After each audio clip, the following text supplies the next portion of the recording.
In this video, we're going to learn how to navigate in the F-4 Phantom from Heat Blur.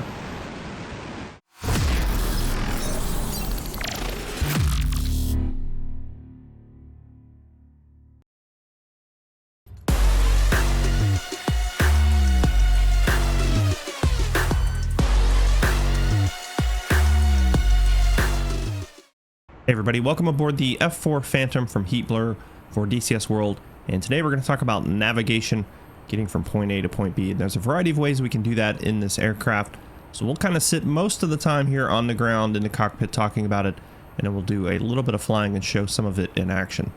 So first of all, I'm going to show you the systems that we're going to be using. So over here on our VOR, if you're not sure what that stands for, it's very high frequency, or VHF, omnidirectional range. This is essentially a transmitter on the ground that puts out a discrete signal that we can use to figure out where we are in relation to that point on the ground. It doesn't provide us any range data, just gives us a direction.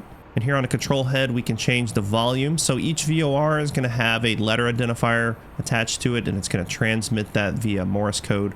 And we can listen to that just to verify that we actually do have the correct VOR tuned up. We can change the frequency here with this inner and outer dial. We can also use the VOR as an ILS, or instrument landing system. And if we do that, there might be inner outer markers, which you can also listen to via a Morse code, and there will be a light indicator. We can test that light and turn up the volume here, but we'll talk about ILS in a future video. Back over here at our Tacan. Now a Tacan is essentially a VOR, except it also provides additional data such as distance, or DME, distance measuring equipment. So military aircraft can use that to figure out where they are in relation to that point, not just from an azimuth, but a distance. Obviously that's very helpful for navigation, lets you know kind of exactly where you are. Now we can change the frequency here on the Tacan with these knobs, and we can change between the X and Y using this outer knob. We can test the system by pressing this button. We get this light. We can change the volume of the Tacan once again to properly identify it via audio. We can change the setting of the Tacan with off, receive, transmit, receive, air-to-air received, air-to-air transmit, receive. Now you notice when I turned it off that this light goes off. Essentially what's happening is each crew station has their own panel. Right now we are the primary, so whatever I've tuned up is what the aircraft is going to be looking for operating off of. I can change things on my HSI based on this Tacan.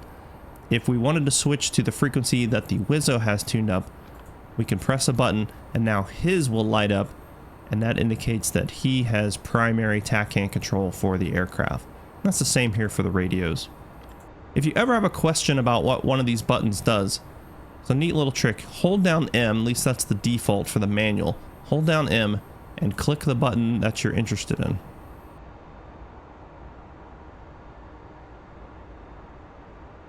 And then just press M to remove the manual. We can find these frequencies on the F10, so here is the closest Tacan to us, Alpha Kilo Romeo. It's a channel 107. We'll go back into the aircraft and just make sure that we've got that tuned up correctly. Also make sure that you have the correct band, in this case it's X-ray. We'll set to transmit and receive, and now our Tacan is ready to go. Alright, so we can take a look here at the forward display for our HSI. I'm going to remove the stick so we can see what we're doing. On the HSI we can change our heading. This is our heading bug, and we can change our course, and that has to do again with our Tacan or VOR. And here on the navigation function selector panel, we can change which of those nav aids we want to be using for navigation. Now here on the left side we have distance measuring, and then on the right side we have our mode, and on the inside we've got actually two rings. Here is our flight director, and we'll talk about that here in a quick bit. But on the distance side we're essentially selecting which of those we want to follow. So here is the VOR Tacan. That's going to provide us the magnetic relative bearing to the VOR station that we have tuned up, as well as Tacan range, and it's all going to be displayed on the HSI. When we select Tacan, it's going to give us all the information from the Tacan that we have tuned up. If we use ADF and Tacan, that'll provide us range and bearing from the ADF that we have set up in our mission editor, as well as distance from the Tacan we have tuned up. NavComp is going to provide us magnetic and relative bearing information based on the waypoints that we have built into the system. The mode selector knob is going to decide how information is presented to us on the HSI and ADI. The inside has the flight director. We'll show that in action here in a quick bit. But as we can see the different modes, we've got our heading. So that's just our heading bug. Our nav computer, we've talked about this already. Setting up our Tacan. And then for the VOR and ILS. Here's that inner knob for the flight director. All right, so that's a lot of jibber jabber. How do we use all this? What are we supposed to do? All right, so let's just create a scenario and maybe this will make a little bit more sense. We're gonna go to the F10 map and let's just say that we're here on this airport. We're giving a particular departure clearance off of this airport. So we're gonna go from the Tacan because that's what we're gonna use. And I'm just gonna get a simple bearing. And let's say we're being told that we need to head outbound on a 050 from the Tacan. First of all, we're going to make sure that we've got the correct Tacan tuned up, which we do. 107 X-ray is our local Tacan. We're going to set to transmit, receive. All right, I'm going to set my heading bug to the runway because I'm an airline pilot and that's what we do. So my heading bug is set. So the runway is basically 100. Our course, we're going to set... We said 050, so I'm going to tune this up to 050. Now I'm going to make sure that we're actually set for the Tacan. So I'm going to set the Tacan. All right, so we are left of course as we're sitting on the ground right now. When we take off, we're going to pass through that course. Let's take a look at the F10 map. I'm going to bring in that 050 and zoom in right here. We are parked here at Alpha 1, so you can see that we are left of the course. All right, so if we can picture that from our HSI, jump back to the HSI, you can see that we're parked just left of course. So as we take off, we're actually going to pass through the course. So what will happen is that line will then be on this side. So what we're going to have to do is take off on the runway, 100, curve back around to the left, re-intercept that course, and then turn back to the right and follow that outbound. So that's how we're going to use this information. So this is that course deviation line. It's going to let us know where we are in relation to whatever course we've established on that radial. Now you can see that the arrow is pointing back this way because that's where the Tacan is. It's telling us where the Tacan is, but this is the course that we've set. You can see that the arrow is set here. So if we wanted to actually head to the Tacan, you can see that we're right of course. We would have to take off, come around right, and re-intercept that course. Now, of course, the Tacan is so close to us, we'd end up passing it and this thing would go crazy, but I think at this point you probably understand. Concept is the same for the VOR. The difference is you're not going to get distance information. So right now we're picking up the Tacan, and we can tell we are because everything is solid. Let's just switch frequencies real quick to something and see if we can't get it to get confused. All right, so there, I found something that it's not able to pick up, and you can see that it's just searching. It doesn't know where it's at. It doesn't have anything to lock onto. So let me go back to 107 X-ray, and now it's locked onto that, and we know that it's got something. All right, so talking about the flight director, we can turn that on by flipping that sideways, and we can see that we've got a little bit of a course line here popping up, and we're going to use that as well when we do instrument landing approaches in a future video, and you'll see that line down here pop up. But this is giving us our course deviation on our attitude director. So this is going to essentially help us make turns to get to where we want to go. All right, so that's talking about our Tacan and our VOR. Now let's talk about the navigation computer. Now, of course, in the mission editor, we can create a route just like you would for any other module in DCS through the various waypoints, and it will be stored in the navigation computer, and essentially the Wizzo is handling that. Now, I'm not doing a tutorial on the Wizzo and how to mess around with adding stuff manually into that system. It's probably well beyond my ability to understand at this point. But what I am going to do is show you how to interact with Jester so that he can do that stuff for you. All right, so the first thing that I want to show you is setting up some map markers. And you guys probably already know how to do this, but if you don't, if you're new to DCS, we're going to go up here to this little circle, and we're just going to drop a point.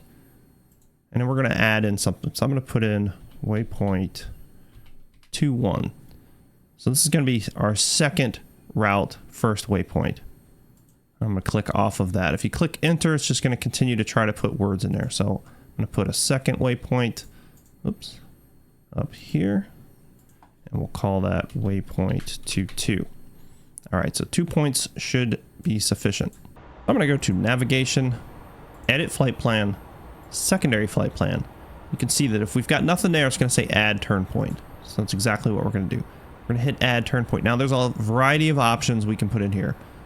All right, we can hit lat long and actually type in the lat long that we want, and he will input it into the computer for us. We can go to our flight plans that we already have built, so our primary flight plan, and we can choose one of the points off of that plan. Map markers we'll cover in a second. We can go to these airfields and set those into our waypoints. Or we can select assets, which are things that we can put in through the mission editor, and the manual talks about that. But we're going to go with map markers because we've created some, and you can see those are the map markers we placed in earlier. So let's go ahead to waypoint 21. Copy. And he's entered that information. There's the lat long for that. Once we select that, we can insert some information. We can either edit that turn point and change it to something else, as we've already discussed. We can insert a new point after or before, or we can just delete this turn point. So we're going to insert the point after. We're going to use a map marker, and we're going to use waypoint 22. Roger. Now we have that secondary flight plan built into the system. All right, so back to navigation, just so that we don't get lost. We hit navigation. We've got a variety of options here available to us to do different things. Go to resume. These are all the waypoints we have in our primary flight plan.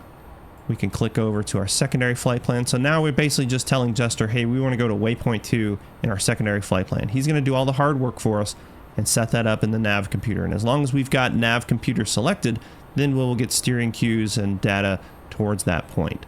Holding. We can actually tell him to hold at a particular point along our flight plan, whether it's the current turn point that we're heading towards, or we can select one of the points from our primary and secondary, and then we can deactivate that hold if we're complete. Divert is to change along our flight path, just go somewhere that we weren't planning for. So again, we can put in a lat long, we can pull in a point from our flight plan, use a map marker, use airfields, or use assets. Edit flight plan we've talked about already. We can go into those various points and change things. And Tacan, we can actually have him interact with his Tacan, selecting the modes, selecting channels, tuning particular ground stations. You can see those letter identifiers, or tuning assets. And again, the manual talks about how to set up an asset that will provide ADF guidance. All right, so let's talk about what we're going to be doing and what we're going to be looking at here. So we've got set up our course via our Tacan 050. So our departure instructions is going to be go outbound on the 050, climb to 10,000 feet until 20 miles, and then we can continue on our normal mission. So we're going to pass through that course line and have to come back around to the left and intercept. We've got Tacan selected on our bearing and distance as well as our mode, and we have Tacan tuned in 107 X-ray transmit receive. So we're all set up here. Our heading bug is set for our runway heading. Now let's talk about the flight director. I'm gonna turn the flight director on. We can see this is coming on. This is a little confusing, and I'm struggling with the best way to explain what it's doing.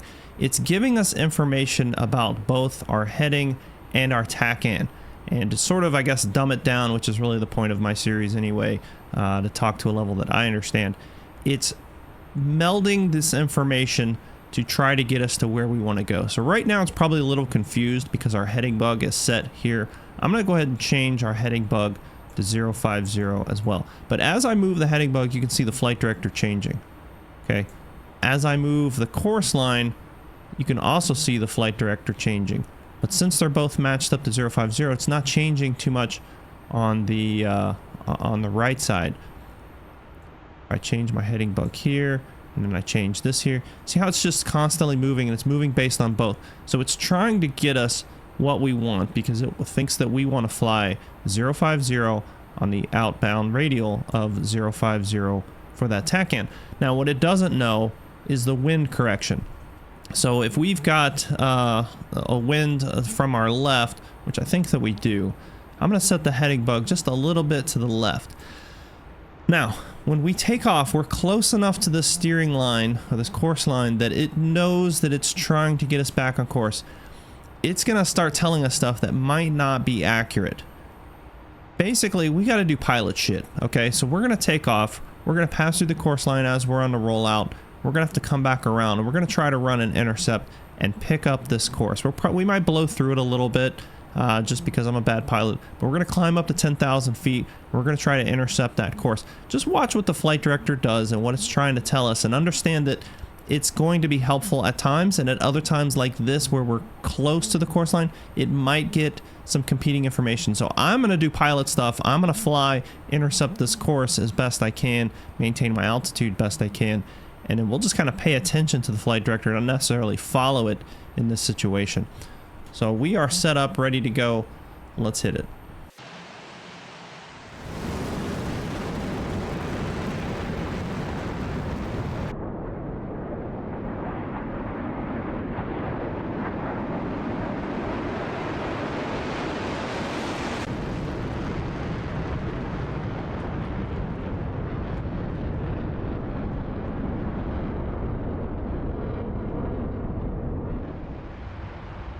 All right, so we are off the ground 1,400 feet, and we're starting our turn. I'm sort of just paying attention to that flight director just because I'm curious what it's going to do, and also paying attention to that course line. Now, we are just past the course, so it's going to start coming back in fast. We got to be prepared for that. I'll trim out the aircraft just a little bit to help me out. Watching our altitude. Speed's looking good. All right, so we're coming into an intercept. About 20 degrees right there. We're going to continue around for about 30. But I got to be careful because it's going to come back in fast. In fact, I'm going to stop here. You can see that flight director still wants us to come hard left, but I know that that's going to be a little bit extreme because we're pretty close to the course line. See, now it's zipping back off to the right.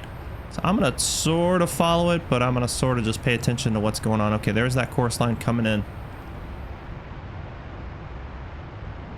All right, we're reaching 10,000 feet. All right, so as you can see, it's sort of blended. It's blended between what we've got set for our heading and what we've got set for our Tacan. And remember, I've put that heading just a little bit off to the left because I know there's some winds. We're passing through the course line just a little bit. We're just a little off. That's okay. And there's our altitude. Let me capture that.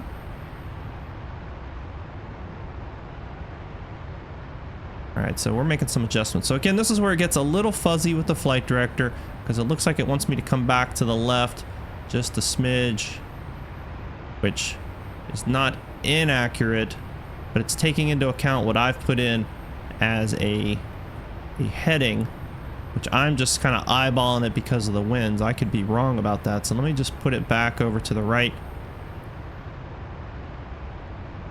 And like I said, you just got to do some pilot stuff. Don't trust it 100%, but once you get everything lined up, I think it's just kind of an interesting situation that it finds itself in during that takeoff where everything is happening very fast.